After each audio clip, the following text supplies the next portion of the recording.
কিভাবে Facebook page delete করবেন সম্পূর্ণ নতুন নিয়মে আজকের আপনাদের মাঝে ভিডিওটা তুলে ধরবো। তো চলুন ভিডিও শুরু করা যাক। প্রথমে ফেসবুকে চলে যাবেন।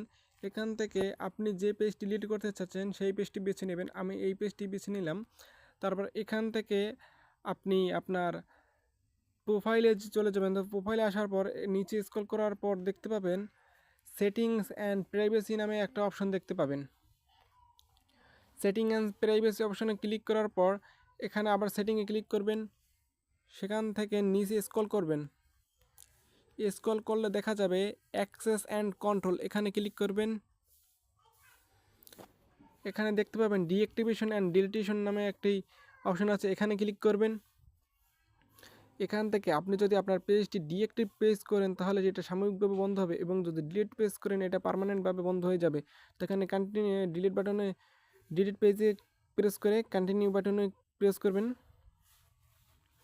তো এখান থেকে আবার কন্টিনিউ বাটনে প্রেস করবেন। এখান থেকে আপনার ফেসবুকে যাবতীয় সব ইনফরমেশন ডাউনলোড করে নিতে পারবেন। যদি চান তো ডাউনলোড করবেন, আর যদি না চান তাহলে কন্টিনিউ বাটনে প্রেস করবেন। এখান থেকে আপনার ফেসবুক পাসওয়ার্ডটি দিয়ে দিন। তো আমার ফেসবুক পাসওয়ার্ড দেওয়া শেষ, তারপর কন্টিনিউ বাটনে প্রেস করবেন। তারপর আবার কন্টিনিউ বাটনে প্রেস করবেন। তারপর ডিলিট পেজ নামে যে অপশন থাকবে এখানে ক্লিক করবেন। তো দেখতেই পাচ্ছেন যে আমার পেজটি ডিলিট হয়ে গেছে। এখান থেকে আপনার দেখিয়ে দিই।